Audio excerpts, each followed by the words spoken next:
Monsieur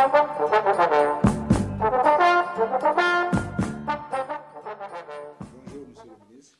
Bonjour, Monsieur Moko. Merci de nous recevoir. Merci de nous faire l'honneur d'être le premier invité de notre radio, Kanak FM. Ça me fait plaisir d'être le premier invité et je souhaite que ça vous porte bonheur. Merci beaucoup, Monsieur le ministre. Nous allons tout de suite commencer cet entretien par un bilan de la grande tournée que vous venez d'effectuer dans le Grand Nord. Est-ce qu'on peut déjà faire un bilan de cette visite? Oui, on peut effectivement faire un bilan. Globalement, le bilan est déjà positif. J'ai voulu faire d'une pierre deux coups. En ma qualité de président du conseil d'administration de la CRTV, j'ai choisi d'accompagner le DG de la CRTV dans sa mission d'installation des chefs de station nouvellement promis par le conseil d'administration. Il fallait donc les installer à l'extrême nord, à Maroua, dans le nord à Garoua et dans la Namawa à Ngaoundéré. Et bien sûr, j'ai également profité pour visiter mes services, visiter les installations et les équipements de la CRTV, de Sopecam, de l'imprimerie nationale. Voilà donc les institutions qui relèvent donc de ma compétence. Et évidemment, il y a également la délégation régionale de la communication dans ces trois régions. Alors, partout où je suis passé, j'ai eu l'opportunité de toucher du doigt la réalité en termes de problèmes auxquels mes collaborateurs étaient confrontés, problèmes d'équipement ou déficit en équipement ou obsolescence des équipements, le problème déficit en termes de personnel et puis des problèmes organisationnels, des problèmes individuels. Deuxième phase, évidemment, c'est la phase politique. J'ai saisi l'opportunité pour organiser un très grand meeting politique à Maroua et ensuite une rencontre, une conférence débat avec des universitaires de Maroua. Je peux vous dire que c'était très bien parce qu'il y avait plus de 400 étudiants. L'amphi était vraiment full to capacity. Donc, dans l'ensemble, globalement, ça s'est très bien passé. Vous avez tenu aussi un grand meeting en Maroua, notamment, oui, avec vos militants, un meeting au cours duquel vous avez notamment appelé ces militants à soutenir le président Paul Biya. Tout à fait. Alors, j'ai abordé, à l'occasion de ce meeting, j'ai abordé deux thèmes.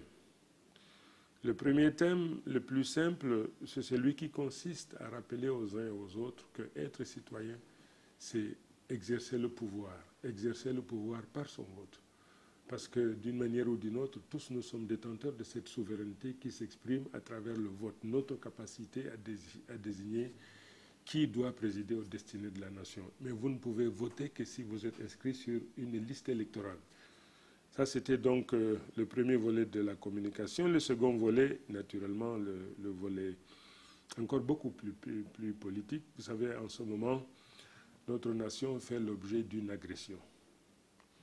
D'une agression ourdie par des Camerounais que je qualifie de patriotisme douteux. Des Camerounais qui ont fait l'objet malheureusement d'un lavage de cerveau. Ou alors ces Camerounais, par paresse intellectuelle, sont incapables de discerner qui prennent des vessies pour de lanternes. Alors, j'ai donc profité de l'occasion pour attirer l'attention des uns et des autres que pour ceux qui pensent qu'il y aura contagion de ce qui se passe aujourd'hui en Afrique du Nord, j'ai rappelé simplement que le Cameroun, en son temps, avait déjà construit sa révolution. Et aujourd'hui, probablement, pendant que les pays arabes, aujourd'hui, qui sont dans la phase de remise en cause de leur système, revendiquent la liberté de la parole, la liberté d'expression de manière globale, le Cameroun l'a depuis 20 ans. Donc, pendant que nous étions en train, nous, de construire notre révolution, c'est-à-dire la remise en cause des institutions de l'époque, les pays arabes, les pays de l'autre côté, et ils étaient comme immunisés, comme si le temps était figé, comme si eux... Bon, voilà, 20 ans plus tard, ça les atteint. avec une acuité spéciale, n'est-ce pas, avec des drames que nous connaissons. Alors, vous avez donc ces Camerounais, une infime minorité de la diaspora, incapables de venir au Cameroun, soit pour créer un parti politique, sensibiliser les Camerounais et accéder au pouvoir par la voie démocratique, parce qu'ils en sont incapables. De là où ils sont, ils pensent qu'il faut donc instrumentaliser la jeunesse, qu'elle descende, qu'elle mette le Cameroun dans le chaos, tout sens dessus-dessous, pendant que eux, ils sont tapis là-bas, pendant que eux, ils ont leurs enfants dans de grandes universités, dans de grandes écoles, pendant que eux, ils ne courent aucun risque. Alors, j'ai donc profité de l'occasion à Maroua pour attirer l'attention, pour dire que ce pays est un pays qui a déjà fait sa révolution, un pays qui avance, et ce n'est pas au moment où nous commençons à récolter les fruits de notre bataille que ces illuminés doivent venir pour nous dire encore nous condamner à l'effort de Sisyphe, c'est-à-dire à l'éternel recommencement. Au gouvernement, nous ne prétendons pas que tout va pour le mieux dans le meilleur des mondes. Au gouvernement, nous disons que nous avons besoin de tous ceux qui détiennent le savoir et qui pensent qu'ils peuvent aider le gouvernement à rectifier des insuffisances, à corriger les dysfonctionnements. C'est ce que nous disons. Nous ne disons pas que la perfection est gouvernementale, mais le gouvernement, dans ses faits et gestes, reste perfectible.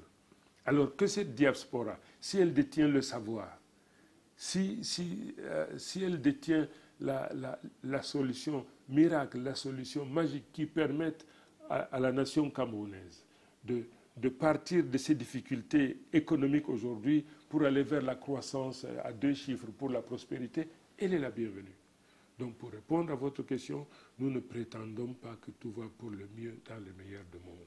Mais nous prétendons simplement être réceptifs, disponibles, aptes à écouter quiconque peut apporter sa contribution dans le redressement de notre économie, dans la consolidation des acquis. Puisque vous parlez de la diaspora, nous savons qu'il existe des passerelles qui se créent depuis quelque temps, notamment à l'initiative du chef de l'État qui a envoyé une délégation rencontrer cette diaspora. Et il y a eu une conférence qui s'est tenue récemment ici à Yaoundé sur les capacités d'investissement de cette diaspora au Cameroun, mais elle a une revendication principale que vous connaissez sans doute, qui est celle du droit de vote. Est-ce que là-dessus, vous avez un avis? Est-ce que les choses ont évolué ou est-ce qu'on en est aujourd'hui sur cette question du droit de vote des Camerounais de la diaspora? Mon avis est simple, c'est l'avis du chef de l'État que je relais. J'ai eu le privilège d'accompagner le chef de l'État en 2009, au mois de juillet de l'année 2009.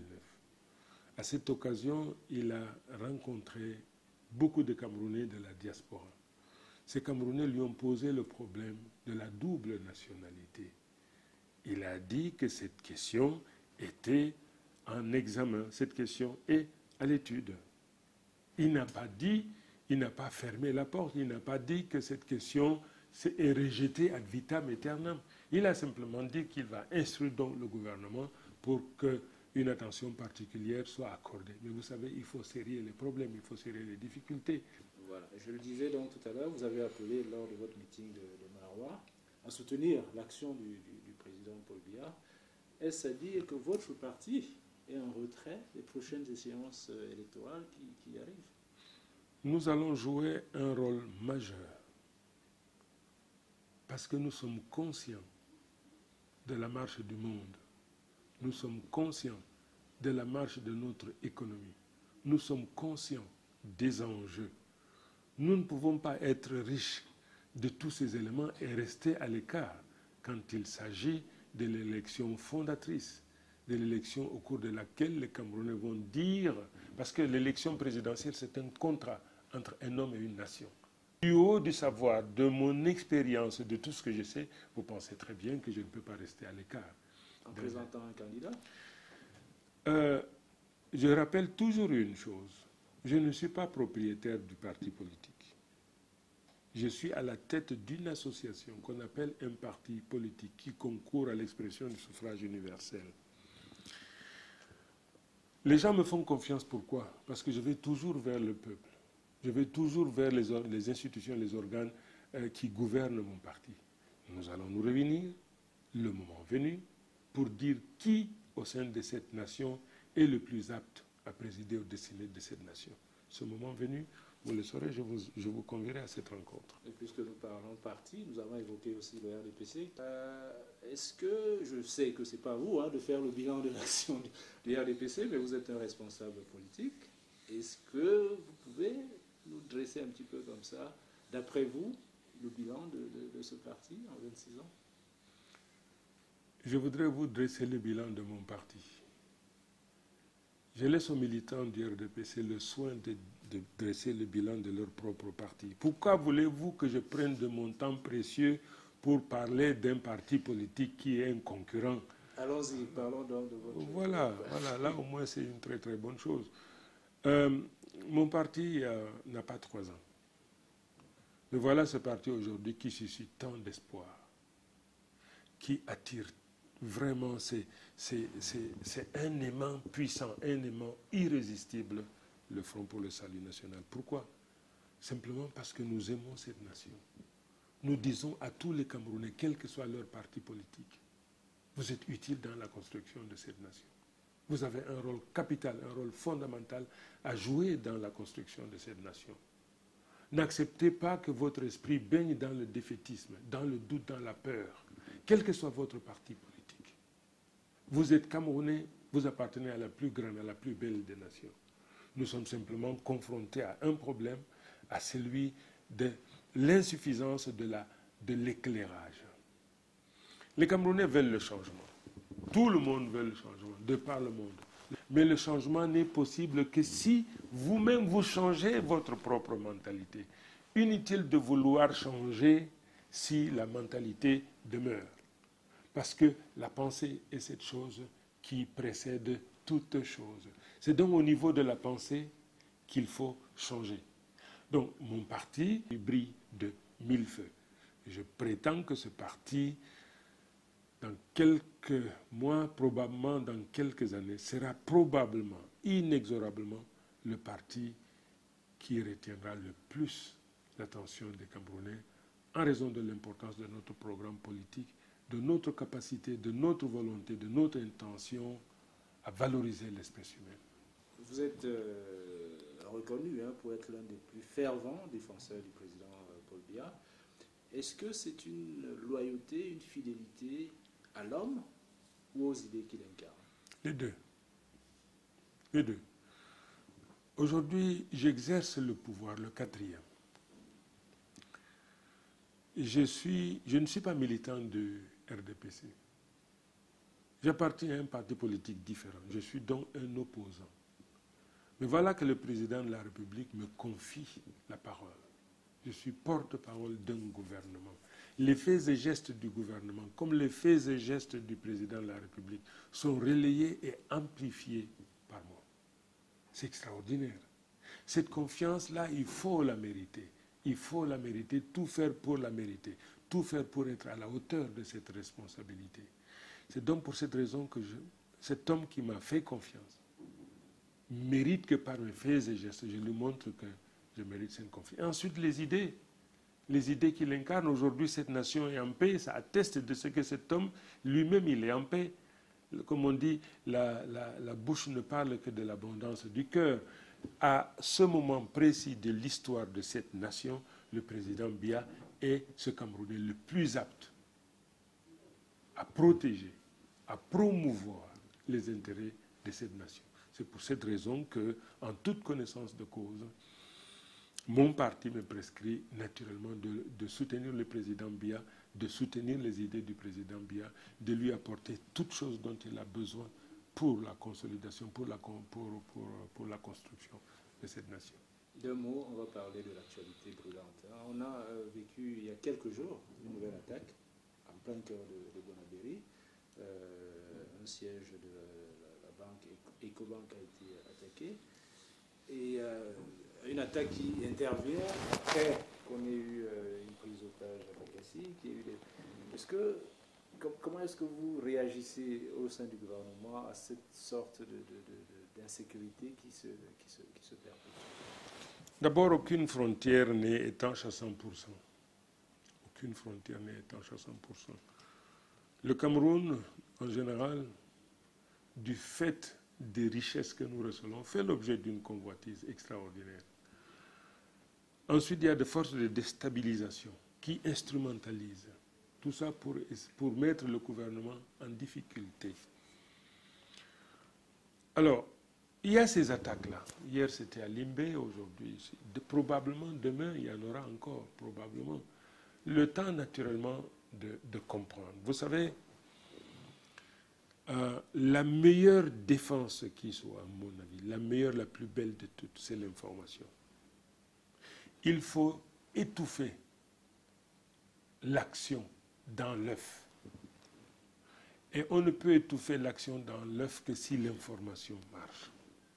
Nos services doivent s'ingénier, s'évertuer davantage à cultiver l'information dès lors qu'on a à peu près une idée de ce qui pourrait être l'origine, les foyers à partir desquels ces agressions viennent. Une manière donc de dire que vous comprenez très bien que le gouvernement ne ménage aucun effort pour la protection de nos frontières, pour la protection de nos richesses. Cette protection, malheureusement, elle n'est pas efficace à 100%. Elle est très efficace. Vous ne pouvez pas imaginer des tentatives qu'on désamorce. Vous ne pouvez pas imaginer. C'est extraordinaire. Mais s'il y a 1000 attaques, 1000 tentatives, il y a une ou deux qui réussissent, malheureusement, on ne parle que de ce qui réussit parce que... Mais nos forces de sécurité, de maintien de l'ordre, les services font un travail admirable, désamorcent les bombes. Vraiment, notre armée fait un travail admirable. Malheureusement, de temps en temps, à travers les mailles de protection que nous plaçons, il arrive qu'il y a certaines infiltrations. Nous allons prêcher pour notre chapelle en tant que journaliste. À chaque fois qu'on vous rencontre, on vous pose cette question. Les États généraux de la presse. Ça va venir. Quand est-ce que ces États généraux vont finalement se tenir? Bon, les États généraux vont se tenir. Il faut que ces États généraux se tiennent. Mais le gouvernement, vous savez, les États généraux, c'est d'abord une vision de la communication. Cette vision doit être une vision partagée au niveau du gouvernement. Qu'est-ce que nous pensons? Comment est-ce que sera la communication dans l'horizon de 20 ans? Donc, ce n'est pas quelque chose qu'il faut improviser. Le gouvernement est en train donc... déjà, il y a des équipes qui travaillent. Nous attendons le résultat, naturellement, pour dégager une synthèse et enfin vous donner une date. Naturellement, ces États généraux auront lieu. Mais nous avons ça présent à l'esprit parce qu'une remise en cause pour une remise en ordre, c'est vraiment salutaire dans le domaine de la communication. Merci beaucoup, Monsieur le ministre, pour cet entretien. Merci, je vous remercie beaucoup.